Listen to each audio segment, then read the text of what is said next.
வணக்கம். செல்வகுமாரின் அனைத்து மாநிலங்களுக்குமான இந்திய வானிலை ஆய்வறிக்கை. அதிகாரப்பூர்வ வானிலை அறிக்கைக்கு இந்திய வானிலை ஆராய்ச்சித்துறை அறிக்கையை பார்க்கவும். 2025 ஜூலை 1 செவ்வாய்க்கிழமை அதிகாலை வானிலை பதிவு.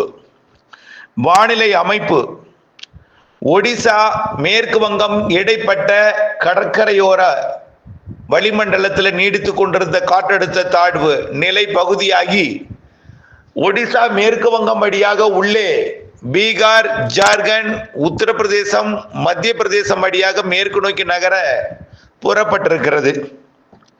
மிக வேகமாக நகராது, மிக மெல்ல ஒரு வாரத்திற்கு இதன் நகர்வு இருக்கும். இன்னும் சற்று தெற்கு நோக்கி வந்து மகாராஷ்டிரா வரைக்கும் தீவிர மழைப்பொழிவை கொடுக்க போகிறது. குளிர்காற்று, அதாவது பாகிஸ்தான் எல்லையோரம் நீடித்துக் கொண்டிருக்கூடிய காற்றழுத்த தாழ்வு பகுதி, வட இந்திய நிலப்பகுதியில் நீடிக்கக்கூடிய காற்று சுழற்சிகள் எல்லாமே ஒன்றிணைந்த சுழற்சியால் பிணைக்கப்பட்டு இமயமலை ஓரத்தில் கனமழை பொழிவை கொடுத்து வருகிறது. அதீத மழைப்பொழிவு வரை கொடுக்கிறது. ஆங்காங்கு திடீர் வெள்ளப்பெருக்கையும் ஏற்படுத்தி கொண்டிருக்கிறது. தினசரி நீங்கள் ஊடகங்களிலே பார்த்திருக்கலாம்.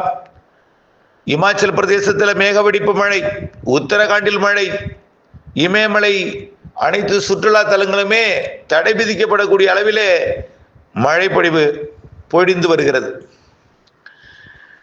குளிர்காற்று, அதாவது வெப்ப நீராவியை குளிர்விக்கும் சதவிகிதத்தில் சரியான அளவிலே காற்றும் பாகிஸ்தான் எல்லையோரம் வழியாக இந்தியாவிற்குள் நுழைகிறது.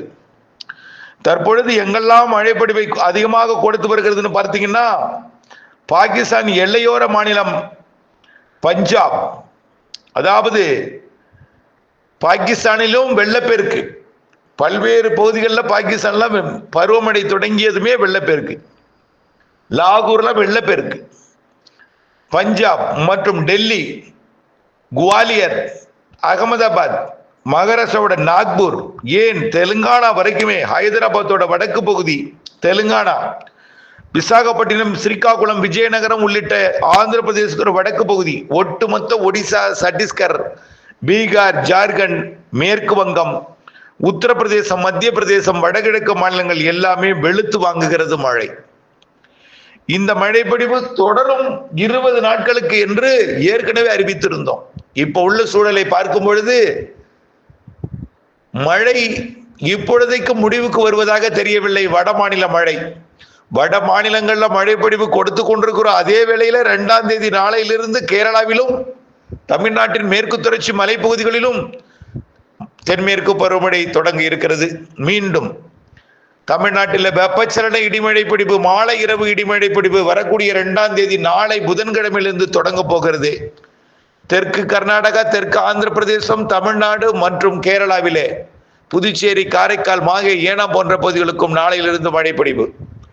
மாலை இரவு மழையாக இருந்தாலும் தமிழ்நாடு தவிர்த்த பிற மாநிலங்களுக்கு தான் தென்மேற்கு பருவமழை. தமிழ்நாட்டிலே மாலை இரவு இடிமழை பொழிவு.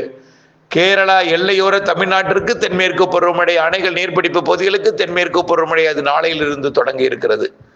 மீண்டும் தமிழ்நாட்டிலும் மழைப்பொழிவு, இடிமழை பொழிவாக தினசரி 9ஆம் தேதி வரை. மாலை வந்தால் மழை, தெற்கு காற்றின் வேகம் கூடும் பொழுது வடக்கே குவிக்கும் மழை.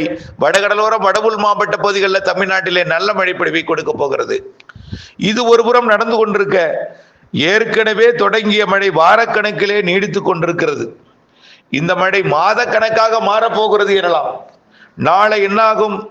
நாளை இந்த நிகழ்வு மேலும் தீவிரமடைந்து உள்ளே நுழையும் பொழுது தெலுங்கானாவின் வடக்கு பகுதி, ஆந்திர பிரதேசத்தின் வடக்கு பகுதி, கர்நாடகாவின் வடக்கு ஓரம், ஒட்டுமொத்த மகாராஷ்டிரா மற்றும் மத்திய பிரதேசம் தொடங்கி இமயமலை எல்லையோரம் வரைக்கும், மேற்கே பாகிஸ்தான் வரைக்கும், கிழக்கே சீன பகுதி எல்லையோர வடகிழக்கு மாநில பகுதிகள் வரைக்கும் கொட்டி தீர்க்க போகிறது மழை.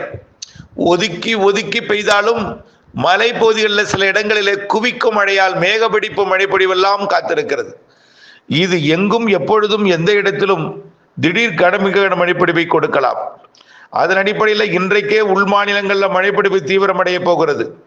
குறிப்பாக இன்றைய மழைப்பொழிவு இந்த நிகழ்வு காற்று குவிதலை, அதாவது உதய்பூர், கோட்டா, அதாவது போபால், அதாவது மத்திய பிரதேச தலைநகர் பகுதி, இந்தோர் மற்றும் டெல்லி உட்பட நல்ல ஒரு மழைப்பொழிவை கொடுக்கிறது. டெல்லியை பொறுத்த வரைக்கும் கொஞ்சம் குறைவாக இருந்தாலும் டெல்லிக்கு வடக்கே, மேற்கே, தெற்கே சுற்றுவட்டார மாநிலங்கள்ல எல்லாம் நிறைய மழைப்பொழிவை கொடுக்க போகிறது.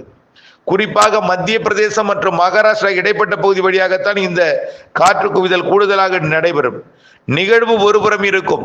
குளிர் வெப்ப நீராவியை ஈர்க்கும் பொழுது இரண்டு காற்றும் சந்திக்கும் இடம் மத்திய பிரதேசம், மகாராஷ்டிரா, வடக்கு தெலுங்கானா, அதாவது நாக்பூர் முதல் டெல்லி வரைக்கும் இடைப்பட்ட பகுதியாக இருக்கும். இது நாளை புதன்கிழமை 2ஆம் தேதி மேலும் தீவிரமடைந்து தமிழ்நாடு உள்ளிட்ட தென் மாநிலங்கள் முழுவதுமே மழை பொழிவை கொடுக்க போகிறது. தமிழ்நாட்டுக்கு மட்டும் மாலை இரவு, பிற பகுதிகளில் எந்த நேரம் வேணாலும் மழை பெய்யலாம். பெரும்பாலும் தமிழ்நாடு, கேரளா, கர்நாடகா, ஆந்திர பிரதேசம் எல்லாம் மாலை இரவில் தீவிரமா இருக்கும், இடிமழையாக இருக்கும். பெரும்பாலும் தமிழ்நாட்டில் வடகடலோரம், வடவுள் மாவட்ட பகுதிகளுக்கு கூடுதலாக இருக்கும். வடக்கே போக போக மழையின் அளவு கூடுதலாக இருக்கும். மத்திய பிரதேசம், மகாராஷ்டிரா வழியாக மேற்கு நோக்கி நகரக்கூடிய இந்த நிகழ்வின் காற்று குவிதல் நிகழ்வு பின்னாடி தான் வரும். ஆனா காற்று குவிதல் முன்னாடி இருக்கும்.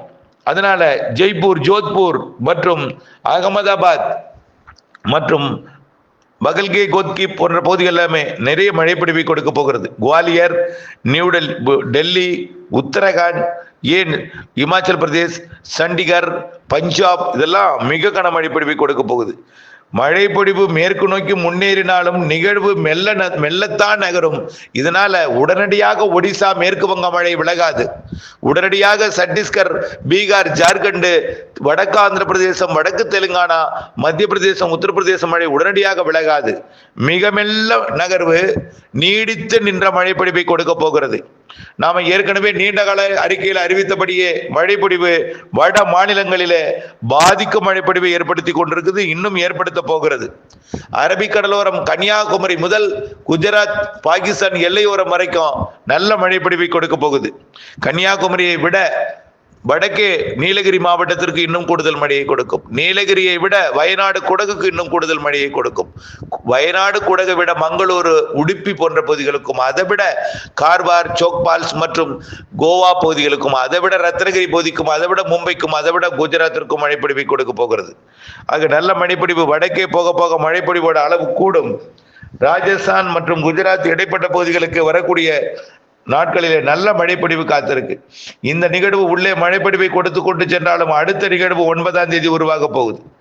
மழைப்பொழிவிற்கு இந்த நாள், இந்த இடத்தில் இப்படி பெய்யும் என்று சொல்வதற்கில்லை. எந்த இடத்திலும் எப்படியும் மழை பெய்யலாம். எல்லாமே சாதகமா இருக்கு. நிகழ்வு ஒருபுறம் இருக்கும், அது ஈர்க்கும் காற்று ஒருபுறம் இருக்கும். ஈர்க்கும் காற்று, வெப்ப குளிர் காற்று சந்திக்கும் இடம் ஒரு இடத்துல இருக்கும்.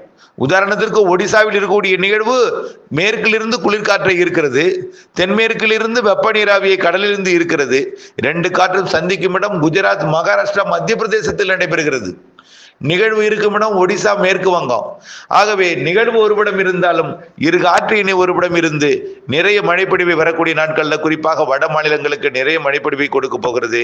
தென் மாநிலங்கள்ல குறிப்பாக தமிழ்நாட்டிற்கு மாலை இரவு இடிமழை பொழிவையும், கேரளா, கர்நாடகாவிற்கு மீண்டும் ஒரு சுற்று மிதமானது முதல் சற்று கனமழை வரைக்கும் தென்மேற்கு பருவமழையை தொடக்க இருக்கிறது என்பதை நினைவில் கொண்டு தொடர்ந்து மழை இருந்து கொண்டே இருக்கும். வட மாநிலங்கள்ல படிப்படியாக அது தென் மாநிலங்களுக்கும் செப்டம்பர்ல பலத்த மழைப்பொழிவு எல்லாம் கொடுக்க போகிறது. அது படிப்படியாக வரக்கூடிய மாதங்களிலே படிப்படியாக தீவிரமடையும் தென் மாநிலங்களுக்கு என்பதை புரிந்து கொண்டு வானிலை அப்டேட்ஸுடன் இணைந்திருந்து திட்டமிட்ட வேளாண்மை செய்து லாபம் அடைந்து அன்போடு கேட்டுக்கொள்கிறேன். நன்றி.